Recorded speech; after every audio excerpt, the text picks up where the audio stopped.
Eh bien, merci à tout le monde d'être présent pour ce webinaire interactif sur la CSRD et matrice de double matérialité. Comment s'y préparer? Beaucoup d'entre vous se posent la question. Eh bien, aujourd'hui, nous allons essayer d'apporter le maximum de réponses.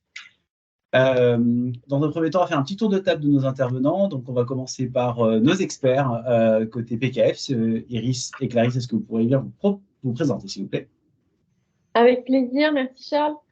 Bonjour à toutes et à tous. Donc moi je suis Iris, je suis associée chez PKF Arcilon et donc je pilote l'activité durabilité au niveau national pour ce cabinet qui compte 900 personnes en France. Alors pas que sur les métiers de la durabilité, aussi sur d'autres métiers plus classiques d'expertise comptable, d'audit et de conseil. Et je participe notamment pour être suffisamment informée et pour alimenter notre veille au groupe de travail de la Compagnie nationale des commissaires aux comptes qui suit ces différents sujets RSE durabilité depuis 20 ans, en fait, en direct avec le ministère des Finances en France et la Commission européenne directement à Bruxelles. Voilà. Je passe la parole à Clarisse. Et donc, Clarisse Galatino, je suis consultante au sein de l'équipe d'Iris.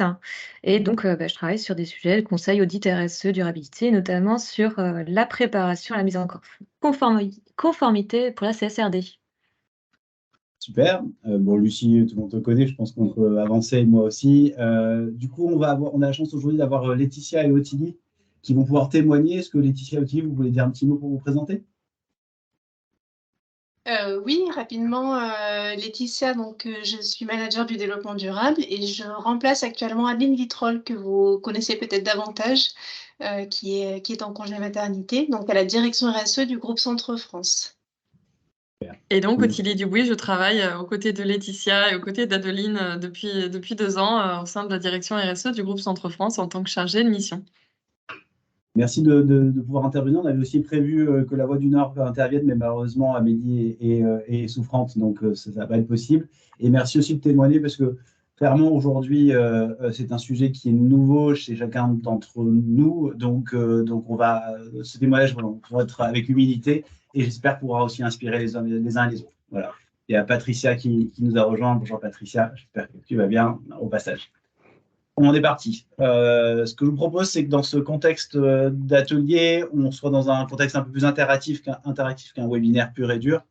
Donc l'idée, c'est que vous puissiez vous poser vos questions.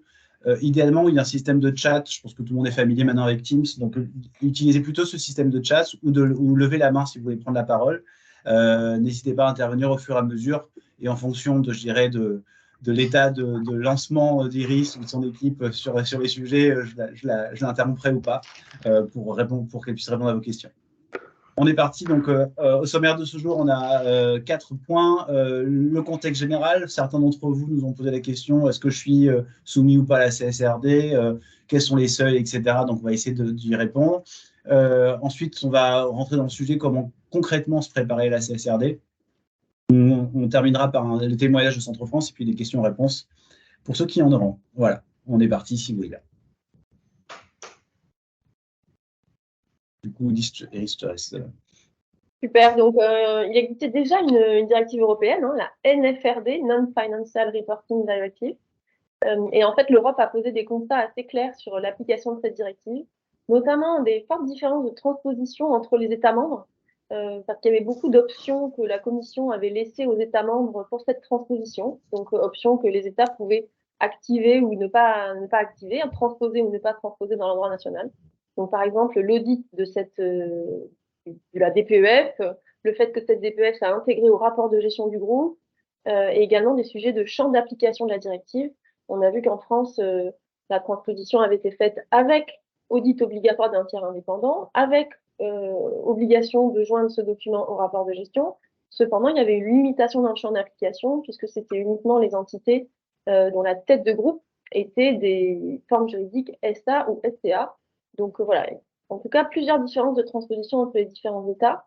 On a aussi noté la Commission a aussi noté au niveau européen une hétérogénéité dans l'application de ces textes qui étaient beaucoup moins développés que ceux qu'on voit arriver là et qui du coup laissaient effectivement beaucoup plus de marge d'interprétation ou de marge de manœuvre dans l'application. Donc avec des applications parfois qui peuvent être jugées comme partielles En tout cas, clairement, une absence de comparabilité possible des informations dont on pouvait disposer, du coup, dans les DPEF des différentes entités, que ce soit au sein d'un même pays ou entre les pays, mais même au sein d'un pays. Hein. En France, il y a eu quand même assez peu de littérature sur comment produire une DPEF, en tout cas sur l'attendu légal et réglementaire. Et du coup, il y a eu des applications très variées. Voilà. Donc, concrètement, l'Europe, elle a décidé de mettre en place une nouvelle directive avec des objectifs très clairs. Alors d'abord, l'objectif global que vous connaissez sûrement, c'est le Green Deal, avec la neutralité carbone de l'Europe en 2050. Alors on ne va pas rentrer ici dans le débat de qu'est-ce que c'est que la neutralité carbone. En tout cas, il y a une ambition forte de l'Europe affirmée. Pour aller dans le sens de cette ambition, elle a concrètement décidé qu'il fallait qu'elle arrive à inciter le système financier à évoluer vers une stratégie de finance complètement différente de celle qui existe aujourd'hui. Donc, contrer en quelque sorte les dynamiques d'économie capitaliste dans lesquelles on évolue pour y mettre de force de la durabilité. Alors, en contraignant les acteurs du système financier via une directive spécifique qui, elle, s'appelle la SFRD, et aussi en contraignant les entreprises, donc du coup en droit européen, on va dire les corporates, à fournir des informations comparables pour permettre à ces acteurs du système financier d'orienter leurs flux. Et c'est là qu'on a du coup la CSRD, Corporate Sustainability Reporting Directive. La volonté globale de l'Europe, c'est de favoriser la pérennité du tissu économique européen et d'assurer aussi l'interopérabilité avec les référentiels internationaux, notamment le référentiel de l'ISSB, qui est international. Il y a aussi la SEC aux États-Unis qui a publié des éléments sur l'équivalent d'un rapport de durabilité américain. Donc, il y a une grosse volonté d'interopérabilité qui n'existait pas précédemment non plus. Donc, ça, c'est un peu les constats posés par l'Europe et les volontés de l'Europe. On peut voir ensuite, du coup, les principales nouveautés de cette nouvelle directive. Et là, sur la page suivante, on va voir qu'il y a pas mal de nouveautés. Donc, vous avez en grande partie entendu parler, je pense. La comparabilité que je viens d'évoquer. Donc, il faut que les acteurs financiers, donc concrètement les banques et les fonds d'investissement, puissent comparer les groupes, les sociétés entre eux, pour choisir comment orienter leurs flux financiers. Et ces acteurs de la finance vont derrière eux-mêmes avoir des reportings à produire sur voilà comment j'ai orienté mes flux. Et du coup, voilà la typologie des entreprises vers lesquelles mes flux sont allés. Donc, il faut absolument des indicateurs qui soient calculés de la même manière et qui, du coup, soient comparables. Après, il y a un élément d'entrée dans l'application de la CSRD et des normes ESRS qui sont écrites avec la CSRD, qui est le principe de double matérialité. Lucie en parlera tout à l'heure, donc je vais pas rentrer plus là-dedans. Il y a également un champ d'application élargi, que ce soit en Europe ou en France, parce que les seuils baissent et aussi parce qu'il n'y a plus de critères sur la forme juridique de la société qui est tête de groupe, comme je l'évoquais tout à l'heure. Donc, du coup, ça va fortement élargir le nombre d'entités concernées.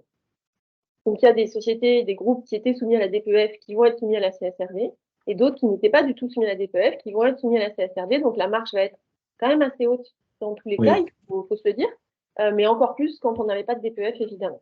Et nous, on le voit, je dirais, en tant qu'organisme certificateur sur ces sujets, qu'il y a il y a une vraie effervescence autour de la CSRD sur des entreprises qui, à ce jour, ne se sentaient absolument pas concernées par ces sujets-là et qui se retrouvent vraiment au pied du mur, j'ai envie de dire aujourd'hui, à devoir produire un reporting dont on va en discuter, mais les indicateurs ne sont pas encore complètement figés et donc une réelle prise de conscience de ces sujets. Donc, c'est intéressant de voir que ça accélère aussi les sujets RSE dans les organisations. Ouais. Et Charles, en disant ça, tu as introduit aussi la principale nouveauté qu'on a nommée périmètre sur cette slide-là, qui est que alors le rapport de durabilité, il va porter sur les comptes consolidés, comme la DPEF précédemment, ou comme les rapports RSE volontaires qui sont fréquemment publiés aujourd'hui, mais il va aussi porter plus largement, de manière plus impliquante, sur la chaîne de valeur. C'est-à-dire qu'il y a des informations qu'il va falloir récolter sur l'ensemble de sa chaîne de valeur amont et aval. Donc, du coup, ce dont tu témoignes, Charles, qui est une mobilisation, ou en tout cas le fait qu'il y a pas mal de sociétés qui se sentent beaucoup plus concernées qu'avant, c'est aussi parce que les très gros acteurs des chaînes de valeur, donc les très grosses boîtes françaises multinationales, concrètement, elles ont déjà commencé en fait à aller chercher auprès des acteurs de leur chaîne de valeur des informations pour commencer à compléter leur approche, leur stratégie et leur reporting de durabilité. Donc, il va y avoir vraiment un effet de domino, on va dire, sur l'ensemble des chaînes de valeur. Alors après, comme nouveau changement, qui ne va pas être immédiat, il va y avoir l'audit par un tiers indépendant. Donc ça, c'était déjà le cas pour la DPEF. On va être, pendant les premières années, encore sur un niveau d'assurance qu'on appelle dans nos métiers assurance modérée, comme c'est le cas sur la DPEF. Par contre, on va passer sur un niveau d'assurance raisonnable dans les années qui vont suivre. Le niveau d'assurance raisonnable, c'est le même que le niveau d'assurance que les commissaires aux comptes émettent sur les états financiers. Donc l'objectif de l'Europe, là aussi, il est très clair, c'est que les infos, il faut qu'elles soient comparables, mais il faut aussi qu'elles soient fiables, qu'elles aient le même niveau de fiabilité que les infos financières, donc que les comptes. Donc concrètement, il va aussi y avoir dans le temps une évolution des diligences des auditeurs des rapports et du coup des attendus de documentation et de fiabilité. Il y a aussi une modification en termes de format. Alors, comme la DPEF précédemment, ça sera une partie du rapport de gestion du groupe. Et il va aussi y avoir une exigence de format électronique européen, XHTML. Alors, le sujet n'est pas complètement mûr encore parce que le tagging n'est pas encore sorti, mais il y aura un certain nombre d'informations qu'il faudra taguer pour que ces informations puissent être lues par des outils informatiques concrètement. Et du coup, analysées par les acteurs du marché financier européen.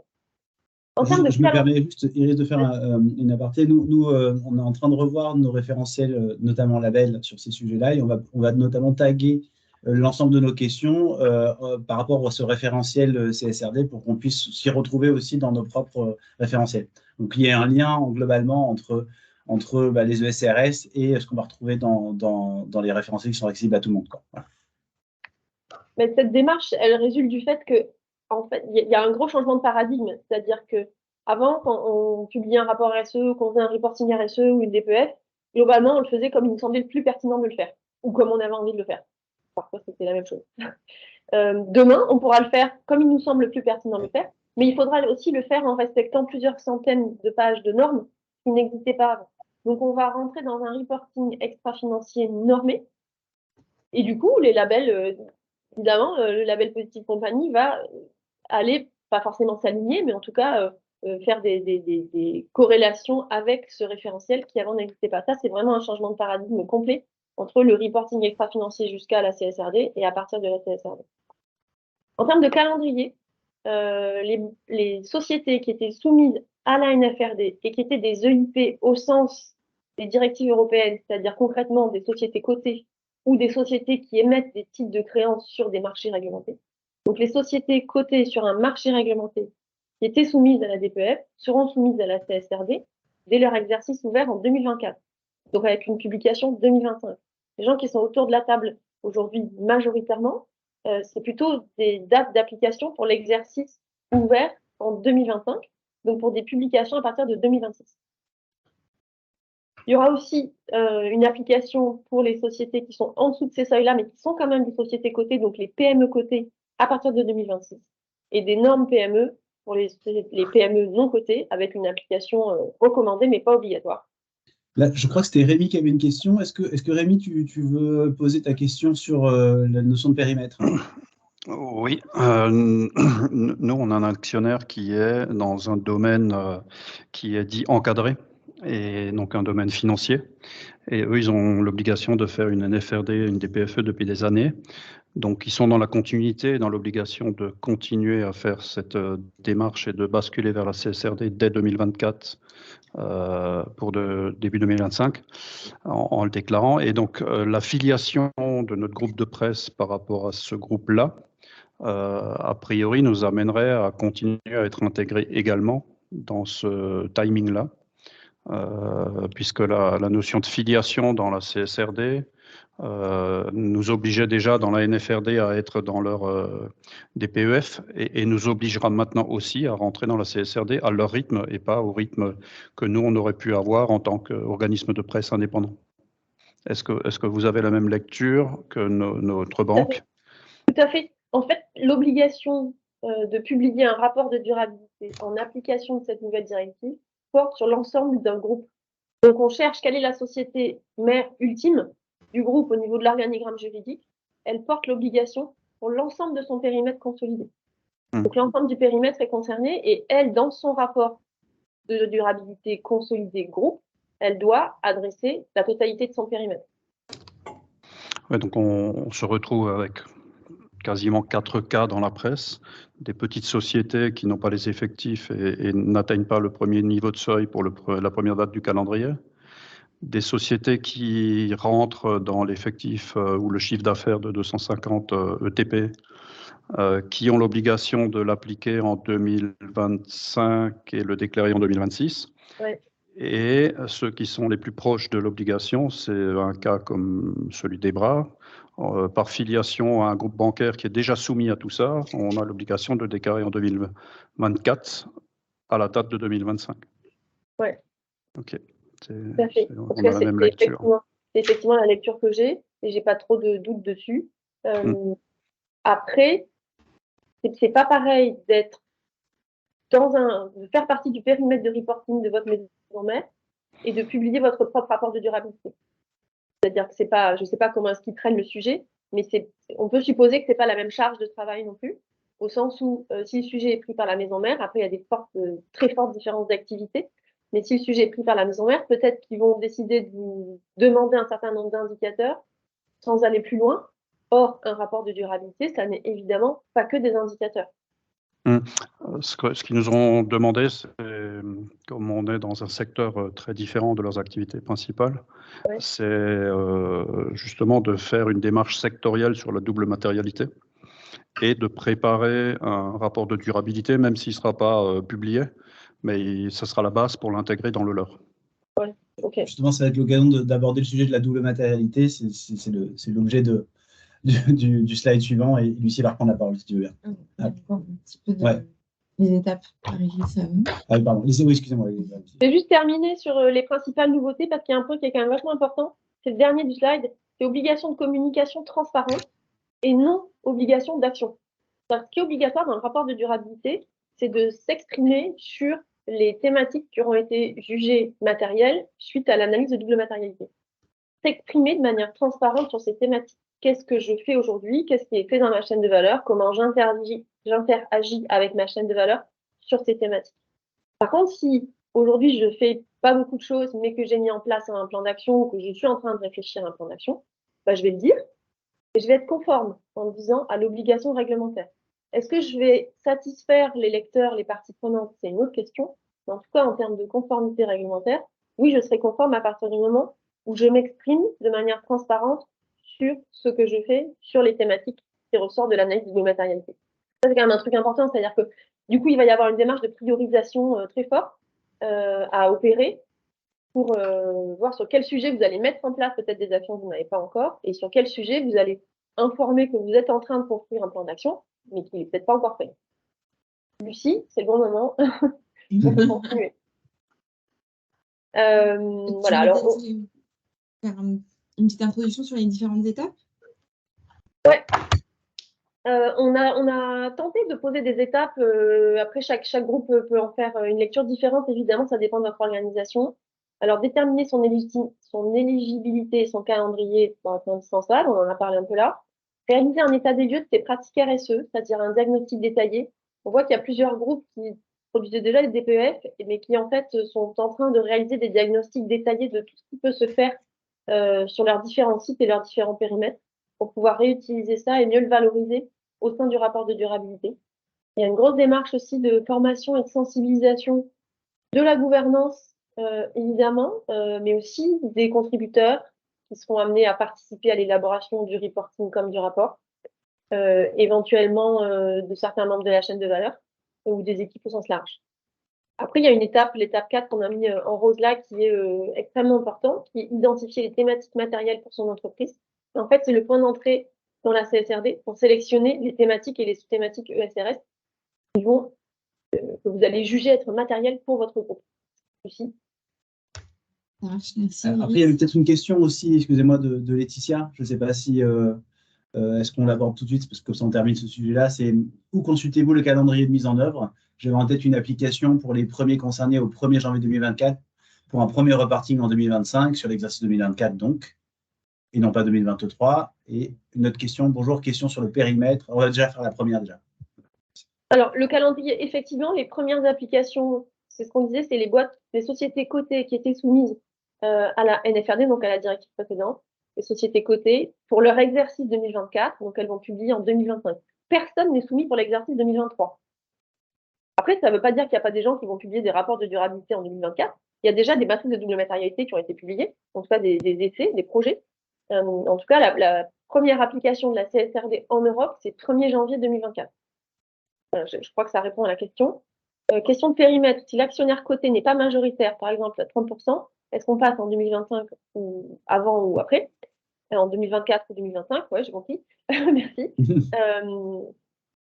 Concrètement, ça dépend du périmètre de consolidation. Alors, il n'y a pas que le taux de participation, mais a priori, si on est à 30%, ils sont donc effectivement minoritaires, donc vous n'êtes pas dans le périmètre consolidé. Donc, j'aurais tendance à dire que ça peut passer sur 2025. Après, ça reste à discuter avec l'actionnaire pour voir comment est-ce qu'eux, ils intègrent ou pas dans la notion de groupe ou dans la notion de chaîne de valeur. Mais ça me semble, pour le coup, plus plausible que vous soyez sur une application sur l'exercice 2025, donc une publication 2026. Merci. On va faire focus du coup, on y arrive sur la double matérialité. Alors, le principal changement qui est apporté par la CSRD, c'est voilà, cette double matérialité. Avant, on parlait de matérialité simple. Donc, c'était uniquement comment les sujets de durabilité avaient une incidence financière sur l'entreprise et du coup des risques et des opportunités associées.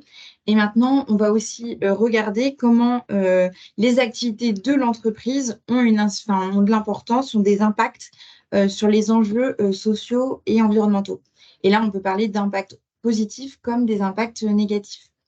Et au-delà de ce sujet de conformité CSRD, ce qui est important aussi dans cet exercice, c'est vraiment se questionner et d'évaluer ces méga-tendances, comment ces méga-tendances vont impacter l'entreprise, vont modifier l'entreprise dans 3, 5 à 10 ans, donc pouvoir se projeter, à quoi ressemblera les acteurs de presse demain. Être à l'écoute aussi des attentes de son marché. Comme le disait Iris, le champ va s'étendre. On va attendre aussi aux entreprises qu'elles publient des informations sur toute sa chaîne de valeur. Donc cet exercice permet d'aller interroger donc, le marché, les partenaires, les lecteurs, les annonceurs, les salariés. Et cet exercice va permettre aussi de prioriser ses engagements RSE et d'être vraiment aligné avec les attentes du terrain.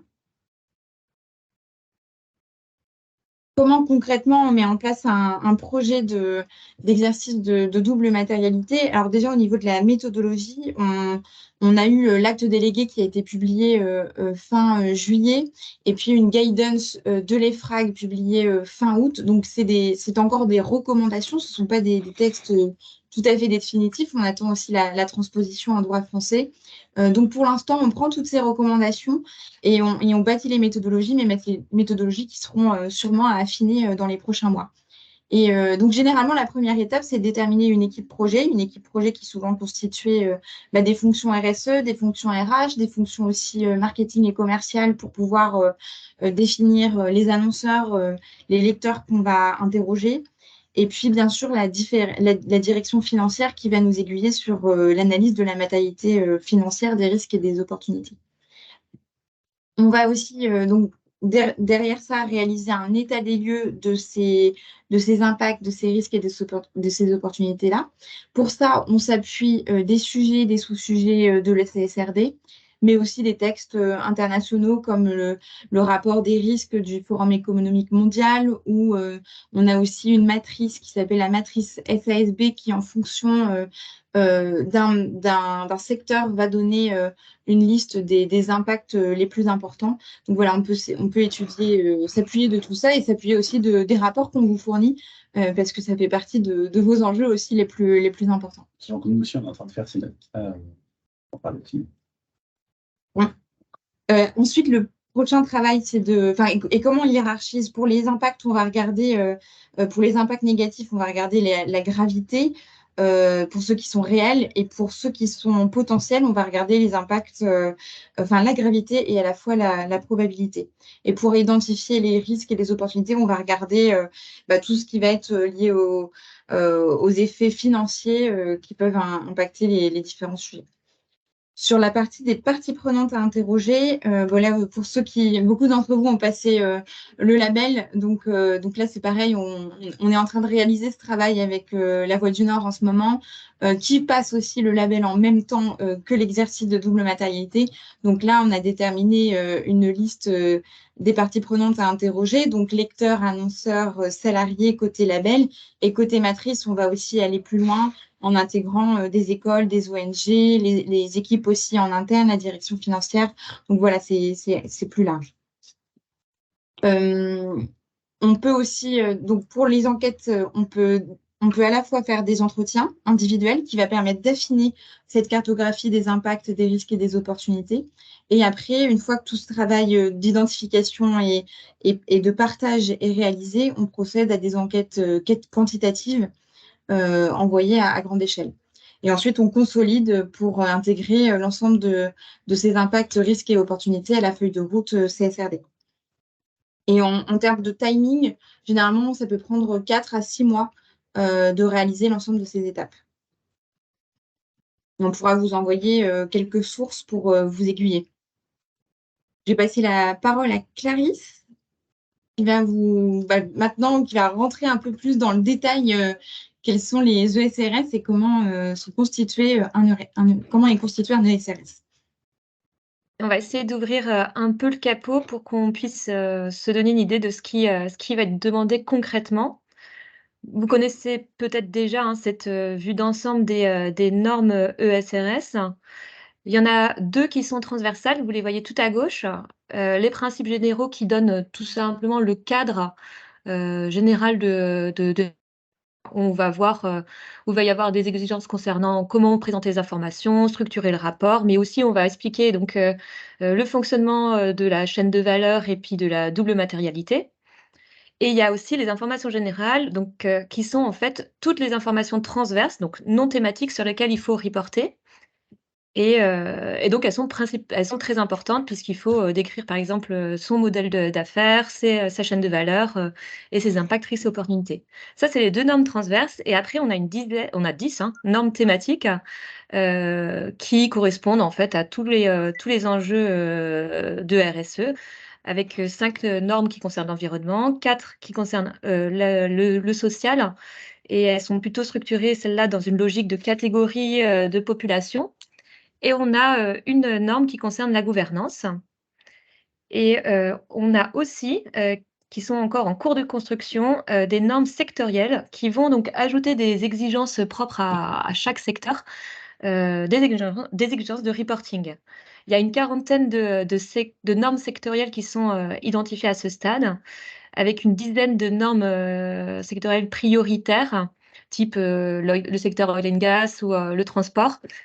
Concernant la presse, ça rentrerait plutôt dans la norme sectorielle médias et communication qui fait pas partie des normes prioritaires.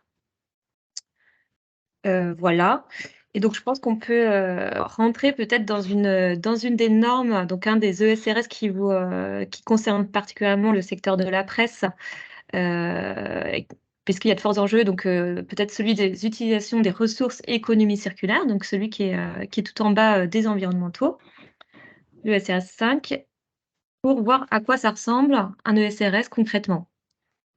Et je vais prendre la main du coup sur le partage. On va rentrer dans le cœur du moteur. C'est ça. On soulève encore plus le capot et cette fois on est dans la norme pure et dure, traduite en français. Tu peux agrandir un petit peu, Clarisse, zoomer un petit peu, sachant que sur Teams aussi, vous, de votre côté, vous pouvez zoomer si vous le souhaitez. En faisant contrôle avec l'ordinateur et la souris, vous avez la possibilité de zoomer encore plus. Alors, la bonne nouvelle, on va dire, dans ces deux CRS, c'est qu'ils sont souvent structurés de la même manière. Il y a une vraie logique qui nous aide tous à nous y retrouver plus facilement. Typiquement, on a à chaque fois, pour chaque CRS, l'objectif de l'ESRS, donc c'est intéressant de le lire pour comprendre l'intention qu'il y a derrière sur la publication de ces informations. Qu'est-ce qu'on veut que voient les lecteurs de votre futur rapport de durabilité? On a aussi toujours les interactions avec les autres CRS parce que les thématiques ne sont évidemment pas imperméables les unes entre elles. Typiquement pour celui-là qui est donc utilisation des ressources d'économie circulaire, le rejet de déchets plastiques peut, selon là où vont se retrouver les déchets, typiquement par exemple près sur une côte, peut impacter les Non, ça c'est communautés. fini, Clarisse. Il n'y a plus de blisters maintenant sur les journaux, a priori, hein. Depuis un Eh an. bien, Là, très hein. bien. Mais s'il y en a encore, en tout cas, ça, on pourrait se dire, OK, est-ce que c'est dans communauté, est-ce que c'est dans le ECRS communauté affectée ou est-ce que c'est dans le ECRS utilisation des ressources qu'il faut publier cet impact? Eh bien, la réponse, elle est donnée quand on lit interaction avec d'autres ECRS. En tout cas, il y a des indications qui permettent de se y retrouver un peu mieux. Et ce qu'on retrouve aussi à chaque fois dans les ECRS, c'est les exigences de publication et les exigences d'application. Les exigences d'application viennent en précision des exigences de publication, c'est-à-dire qu'elles vont préciser des informations, elles vont donner des méthodes parfois, mais elles sont tout aussi importantes que les exigences de publication, c'est-à-dire qu'il peut y avoir des informations obligatoires à publier aussi bien ici que ici. Ça veut dire qu'il faut tout lire. Et après, elles sont à lire en miroir, puisque vous voyez qu'on va avoir par exemple une exigence de publication ici sur les procédures d'identification de vos impacts, etc. Et il y a des précisions qui sont ici sur ces procédures. Typiquement, là, on va vous donner une méthode pour le faire. On vous recommande en tout cas une méthode pour le faire. Et donc ça, c'est le sommaire, hein, tout simplement. Et quand on rentre dedans, donc on voit l'objectif. Je vous en ai parlé. Ici, il est assez long. Les interactions avec les autres ECRS, notamment avec, pour ce qui concerne les ressources, la gestion des ressources, la pollution, hein, il y a un ECRS sur la pollution, l'utilisation de l'eau, les impacts sur la biodive. Donc voilà, il y a des interactions fortes entre les ECRS. Et ensuite, on est dans les exigences de publication, dans la partie comment on gère nos incidences, nos risques et les opportunités. Et là, on retrouve souvent les mêmes exigences de publication, à savoir, il faudra publier comment vous vous y prenez pour identifier vos impacts, risques, opportunités. Donc, comment vous faites votre analyse de double matérialité, ce qu'a expliqué Lucie tout à l'heure. Donc, la méthode appliquée. Est-ce que vous intégrez vos parties prenantes à la réflexion? On vous demandera aussi systématiquement quelles sont vos politiques. Alors là, ici, en matière d'utilisation des ressources et d'économie circulaire. Là, spécifiquement, par exemple, on vous demandera est-ce que vous avez des politiques qui vont en faveur de l'abandon progressif de l'utilisation de ressources vierges, non recyclées. C'est un exemple. Et on vous demandera aussi systématiquement quelles sont vos actions et ressources associées à ces politiques. Donc, quel est le plan d'action? Où il y a une trame hein, pour décrire une action, donc avec le jalon, l'horizon de temps, si ça demande un investissement important, le montant associé. Et on vous précise à chaque fois dans les normes thématiques des actions, par exemple, là, quelles sont vos actions en termes pour accroître le taux d'utilisation de matières premières secondaires. C'est un exemple, hein, vous voyez, il y en a plusieurs. Hein. Et ensuite, on a des exigences qui concernent vos objectifs. Là aussi, il y a une trame commune pour publier, pour présenter la formation d'un objectif et on vous donne toujours des spécificités. Ici, on vous demandera quel est votre objectif quant à l'augmentation, par exemple, du taux d'utilisation circulaire des matières ou la réduction des matières premières primaires. Comme du papier Vous avez recyclé. vos objectifs. Oui, c'est ça, c'est exactement ça. Il y a un jargon hein, qu'il faut un petit peu dépatouiller parfois. Et on vous demandera ensuite pas mal d'indicateurs, en tout cas pas mal d'indicateurs sur cette ECRS, ce n'est pas toujours le cas. Cette ECRS-là, on vous demandera par exemple de lister toutes vos ressources entrantes importantes, donc les emballages, les matières, les matériaux, s'il y a des terres rares, et de produire des indicateurs, type le poids global total de ces produits de ces matières, la part qui vient de sources recyclées, et la même chose sur les ressources sortantes. On est d'accord, Clarisse, que là, quand on pose ces questions-là, quand on doit reporter sur ces questions-là, on est sur l'ensemble de la chaîne de valeur ou uniquement sur son périmètre propre d'entreprise? Ça a coupé ou c'est moi? C'est moi qui ai parlé, tu m'as entendu, Clarisse? Non, ça a coupé. Ok. Donc, je disais, est-ce qu'on est clair sur le fait que quand on doit reporter sur ces sujets-là, par exemple, les matières premières qu'on utilise, on est bien sur les matières premières de l'ensemble de la chaîne de valeur? Tout à fait. on considère toujours ou quand on ne le considère pas, c'est cité, mais dans la plupart du temps, on considère les opérations propres et la chaîne de valeur dans l'ensemble. C'est-à-dire que vous, quand vous allez auditer un indicateur, c'est par exemple le taux de papier recyclé sur la volume global de production de journaux, vous allez regarder les factures d'achat, ce genre de choses. Concrètement, derrière, comment vous auditez ce type d'indicateur? Oui, aujourd'hui, on va déjà chercher les factures d'achat et on continuera à le faire. Mais le point que je voulais souligner, c'est que du coup, quand on construit un rapport de durabilité et qu'on s'interroge sur, bah tiens, quelles sont les matières premières que j'utilise, en fait, dans le jus, quelles sont les matières premières que j'utilise, c'est pas juste moi, c'est moi et l'ensemble de ma chaîne de valeur amont notamment. Et donc, c'est important d'aller chercher de l'information auprès de ses fournisseurs pour comprendre eux, comment est-ce qu'ils s'approvisionnent et quelles sont leurs matières premières. Et est-ce qu'elles viennent correspondre à un certain nombre de thématiques, de catégories qui sont demandées par le SRS en question. C'est là où il va y avoir un effet cascade, en fait, entre les groupes qui sont soumis et les entreprises qui travaillent avec ces groupes-là. Et du coup, une nécessité d'aller récolter de l'information, effectivement, quand même assez précise dans certains cas, sur la chaîne de valeur. Après, parfois, elle sera obtenue, parfois, elle sera compliquée à obtenir, on n'arrivera pas à l'obtenir. Et nous, comment est-ce qu'on ira l'auditer? Bah, ça dépendra notamment de comment elle a été construite par la société qui reporte. Mais Par contre, Iris, on avait dit qu'on ne faisait pas peur aux éditeurs de presse aujourd'hui. Est-ce qu'on peut essayer d'éviter de leur faire peur? ouais, du coup, on va revenir au slide pour être un peu plus rassurant.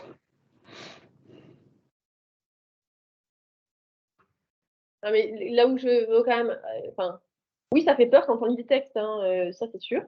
Après, on est tous d'accord aussi, en tout cas, quand on en parle entre consultants, entre auditeurs, entre personnes qui suivent ces textes depuis plusieurs années, on est tous d'accord sur le fait que les premières années d'application, ça va être les premières années d'application. Et que donc, le niveau de l'attendu, il ne va pas être à 100% sur tous les sujets, évidemment. Et on a parfois des groupes qu'on accompagne qui assemblent, par exemple, des objets en France, mais qui, pour ça, se sourcent avec des pièces électroniques qui viennent de l'autre bout du monde, des pièces électroniques pour lesquelles il y a 2 fournisseurs mondiaux uniquement, en fait. Donc, ils nous disent, oui, bah, moi, je peux toujours aller leur poser des questions, mais ils me répondront jamais, en fait, parce que je suis un client minuscule pour eux. Même si en France, peut-être que je suis gros, pour eux, je suis un client minuscule. Donc, il va aussi y avoir la capacité à mettre en place. Et d'ailleurs, les ESRS et la CSRD prévoient quel est le terme? Je crois que c'est le juste effort pour obtenir l'information. Et si on a fourni un effort qu'on considère comme juste, mais qu'on n'a pas réussi à obtenir l'information, on le dit, on l'écrit. Et après aussi, peut-être pour rassurer aussi, peut-être qu'on voyait beaucoup d'exigences là dans le document. Il y en a qui sont obligatoires et d'autres où c'est facultatif, hein, c'est précisé. Alors, il faut arriver à dépatouiller celles qui sont obligatoires ou non, mais tout n'est pas obligatoire dans ce qui a été montré là. Clarisse, est-ce que tu peux nous transférer le lien d'où on peut télécharger, si tu peux essayer de trouver ça, les ESRS justement? Les vacances de la Toussaint arrivent, donc je pense qu'il y en a certains qui sont très excités à l'idée de la lire en entier. Donc, du coup, c'est le bon moment pour le faire. Et on vous enverra peut-être la version française et anglaise, parce que parfois, la version française, la traduction n'est pas, en tout cas, est un peu floue, et il faut parfois compléter avec la version anglaise. On avait une autre question.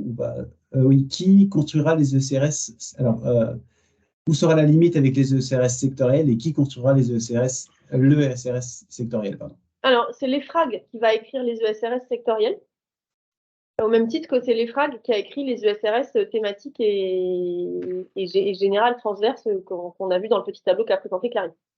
Et l'EFRAG est missionné par la Commission européenne pour écrire ça. Aujourd'hui, c'est un Français, Patrick de Cambourg, qui préside cette partie-là de l'EFRAG, et ces textes sont écrits en très large coordination avec les États membres, mais aussi avec pas mal de parties prenantes, des ONG, des organisations patronales, des utilisateurs de la donnée au sens acteurs des marchés financiers européens. C'est des textes qui, à chaque fois, il y a des groupes de discussion publics. Si vous allez sur le site de l'EFRAG, vous pouvez assister à des replays de discussions publiques sur des ESRS, et ça va être pareil pour les ESRS sectoriels. D'accord. propose le temps avance. Ouais. Pardon, il est pour autant pas urgent d'accélérer les ESRS, pardon. C'est entre l'anglais et le français, ça. Il est urgent de ne pas précipiter ce qu'ils n'ont pas mis en œuvre. Il sera urgent de participer quand ils ouvriront la boîte de Pandore, mais aujourd'hui, rien ne nous avantage à accélérer ce mouvement. Non, et puis comme je l'ai écrit dans le chat, en fait, les frags, ils ont des ressources, comme nous tous, hein, qui sont limitées en termes de temps homme. Et donc, concrètement, ils s'attellent. D'abord, il faut qu'ils sortent la guidance sur la matrice de double matérialité dans sa version définitive. Et ils ont d'autres guidance à sortir très rapidement là, sur la fin de l'année. Et après, ils vont se réatteler aux normes sectorielles. Mais ils en ont 10 prioritaires d'abord à sortir avant de s'attaquer aux non prioritaires. Donc voilà, moi j'ai marqué, il y aura déjà, c'est sûr qu'il n'y aura pas de publication de la norme sectorielle médias et communication avant 2026, avant 2027. Ce qui est marrant, c'est qu'on avance un peu, vu que le temps file, sur la partie pratique. J'aurais bien voulu avoir les témoignages d'Ottilie et de Laetitia, par exemple.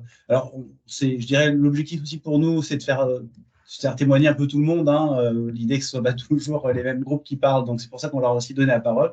Et elles ont été volontaires sur ce sujet. Donc, on vous laisse peut-être un peu la parole si vous voulez bien expliquer où est-ce que vous en êtes aujourd'hui, comment vous avez pris le sujet et puis, voilà, quels sont vos chantiers prioritaires. Oui, alors pour être honnête, en toute humilité, on n'est encore pas rentré dans ce niveau de détail. On n'a encore pas consulté l'ensemble du document qui vient d'être partagé.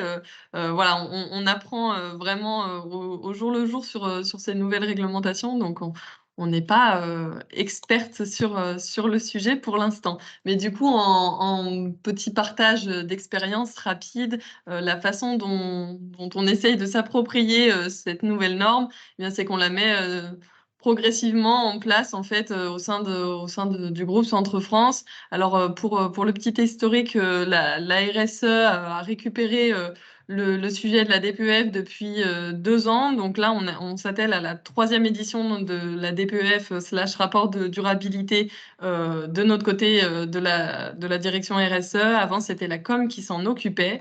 Mais du coup, depuis qu'on voilà, on a saisi cette mission-là, on l'aborde d'une manière hyper collaborative et ça nous aide bien et c'est très très précieux et je pense que ça le sera encore plus au moment où on devra appliquer l'ensemble des critères de la CSRD.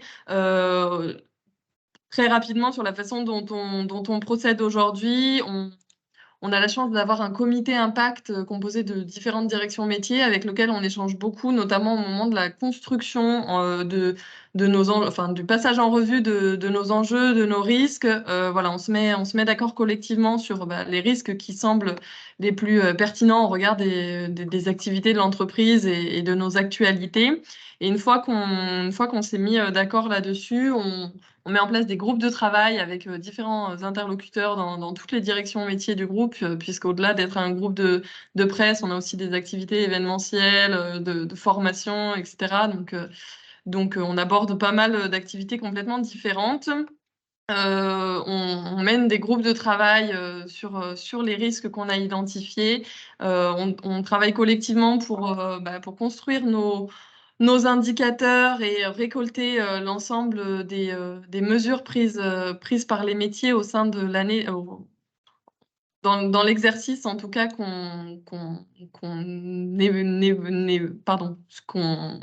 qu'on analyse sur l'année et qu'on reporte sur l'année d'après. Voilà en gros pour la méthodo. On insiste vraiment sur cette démarche collaborative qui est très très importante pour nous.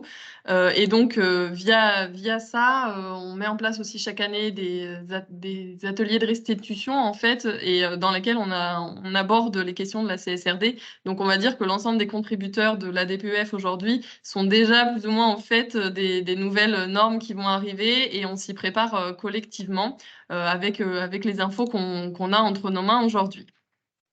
Voilà pour ça. Ce qui nous aide et ce qui va nous aider encore plus au moment où on aura vraiment cette liste complète des indicateurs qu'on doit fournir, c'est qu'on travaille avec la BI et la DSI chez nous pour mener mettre en place un outil de reporting extra-financier, un tableau de bord en fait, où on viendrait loguer certains logiciels de l'entreprise à notre tableau de bord à nous pour faciliter la collecte de la donnée et la fluidifier au moment où on aura cette vague de nouveaux indicateurs à publier. Donc ça, c'est quelque chose qu'on est en train de mettre en place aussi et qui, on pense, va nous préparer à cet exercice-là. Voilà, grosso modo, et donc le petit point qui nous permet petit à petit de nous y préparer et de ne pas passer d'une DPEF à un rapport de durabilité d'un coup d'un seul, c'est que donc là, cette année, enfin l'année dernière, du moins, on a commencé à faire comme ça, on va continuer pour la prochaine DPEF, c'est qu'en fait, on se saisit du coup des infos qu'on a d'un côté sur la CSRD et les ESRS, pour en fait essayer d'en faire un miroir dans notre DPEF actuel. On essaye d'organiser en fait toutes nos actions et toutes nos mesures dans des cases qui représentent petit à petit celles des ESRS. Et déjà, le fait de remanier un petit peu tout notre contenu sous cette forme-là, on pense que ça nous aide à nous préparer aux prochaines réglementations. Voilà où on en est et en fait, ce sur quoi il nous manque encore beaucoup de choses pour être tout à fait au point, notamment sur, voilà, on aimerait participer à des formations pour être opérationnel sur le sujet. Et donc, on se questionne sur le temps de la formation et peut-être que c'est des questions que vous vous posez aussi, le temps de la formation, quel organisme de formation, voilà, comment on s'y prend, est-ce qu'on se dépatouille le document en interne ou est-ce qu'on passe par un organisme de formation qui pourrait nous former. Voilà, d'autres questions aussi ouvertes et sur lesquelles on aimerait échanger avec vous, c'est sur la façon dont on embarque des métiers comme la DAF, notamment aussi avec les autres sujets qui vont arriver entre nos mains et celles de la DAF, comme la taxonomie européenne, et pour construire un modèle d'affaires encore plus complet aussi avec la matérialité, la double matérialité qui arrive. Enfin, voilà, on se pose tout un tas de questions. On espère que vous avez vous aussi ces questions à partager et auxquelles vous avez peut-être des éléments de réponse à nous fournir. Et enfin, le dernier point sur lequel on se questionne aujourd'hui, c'est la façon dont on intègre nos parties prenantes dans l'exercice. Aujourd'hui, c'est un document qu'on élabore uniquement en interne et demain, on sait qu'on devra questionner nos parties prenantes, notamment via l'exercice de la double matérialité. Et donc, voilà, on a identifié plus ou moins ces parties prenantes-là. Après, la façon dont on les intègre dans l'exercice est encore assez floue pour nous. Laetitia, est-ce que tu veux compléter du coup Bon, t'as bien fait le tour. Il y a deux choses peut-être sur lesquelles j'insisterai. C'est vraiment ce qui nous sort un peu pour l'instant et ce qui nous aide, c'est la création d'une direction RSE dédiée. Aujourd'hui, je ne sais pas comment ça se passe dans vos groupes. Souvent, la fonction RSE est rattachée à la RH, par exemple, voire à l'industrie, mais la création d'une direction RSE dédiée qui va pouvoir vraiment chapeauter tout ce projet, ça me semble aujourd'hui indispensable. Et l'autre chose qu'on essaye vraiment de faire avec Otili, c'est de transformer un peu ce qui peut sembler des contraintes un peu lourdes en vraiment opportunité de travail transverse avec l'ensemble des directions métiers, l'ensemble des collaborateurs. Et c'est pas très facile, ça nécessite vraiment de l'engagement et du temps, des efforts, mais par contre, il y a une vraie récompense à la clé, quoi. Les collaborateurs sont vraiment ravis de travailler, de casser les silos et de travailler de manière transverse sur ces informations-là. Voilà, c'est juste ce que je rajouterai par rapport à ce que tu as pu dire, Otili. Merci beaucoup pour vos témoignages. PKF a mis à disposition, on vous enverra évidemment le PowerPoint, mais oui, tiens, il y a un sondage aussi à la fin. Mais PKF a mis à disposition deux outils, si tu peux passer le slide ici. Sur connaissez-vous bien la CSRD, c'est un petit questionnaire qui vous permettra effectivement en quelques questions de pouvoir faire déjà une première overview. Et puis, est-ce que vous êtes prêt sur la CSRD? C'est un autre questionnaire. Et justement, à ce sujet, on va publier un petit sondage là en direct, si vous pouviez répondre sur quel est votre niveau de confiance quant à votre capacité à vous conformer à la CSRD. Avec 1, nous ne sommes pas sur la bonne trajectoire, et 5, nous sommes confiants.